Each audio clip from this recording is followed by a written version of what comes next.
അന്താരാഷ്ട്ര ലഹരിവിരുദ്ധ വാരാഘോഷത്തിന്റെ ഭാഗമായി ഗുരുവായൂർ ശ്രീകൃഷ്ണ കോളേജിൽ ബോധവൽക്കരണം സംഘടിപ്പിച്ചു. കേരള സർക്കാർ സാമൂഹ്യനീതി വകുപ്പും എക്സൈസ് വകുപ്പും Guruvayur Sreekrishna college national service scheme യൂണിറ്റും സംയുക്തമായി സംഘടിപ്പിച്ച ലഹരിവിരുദ്ധ ബോധവൽക്കരണ പരിപാടിയിൽ college principal in charge doctor T Sreeja അധ്യക്ഷയായി. ജില്ലാ സാമൂഹ്യനീതി ഓഫീസർ KR പ്രദീപൻ ചടങ്ങിൽ ലഹരിവിരുദ്ധ സന്ദേശം നൽകി. തുടർന്ന് വിദ്യാർത്ഥികൾക്ക് ലഹരിവിരുദ്ധ പ്രതിജ്ഞയും ചൊല്ലിക്കൊടുത്തു.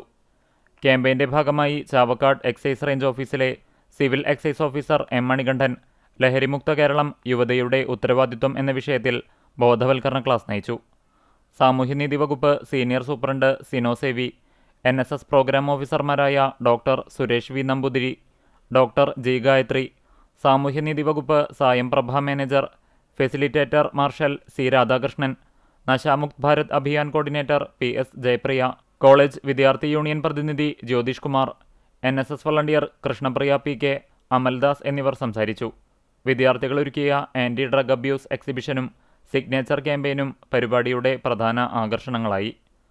ലഹരി ഉപയോഗം മനുഷ്യ ശരീരത്തെയും മനസ്സിനെയും എങ്ങനെ ദോഷകരമായി ബാധിക്കുന്നുവെന്ന് ദൃശ്യവൽക്കരിക്കുന്ന സ്റ്റിൽ മോഡലുകളും പോസ്റ്ററുകളും എക്സിബിഷനിൽ ഒരുക്കിയിരുന്നു. ക്യാമ്പയിനിൽ വിദ്യാർത്ഥികൾ, NSS വളണ്ടിയർമാർ, അധ്യാപകർ, സാമൂഹ്യനീതി വകുപ്പ് ഉദ്യോഗസ്ഥർ, എക്സൈസ് വകുപ്പ് പ്രതിനിധികൾ എന്നിവർ പങ്കെടുത്തു.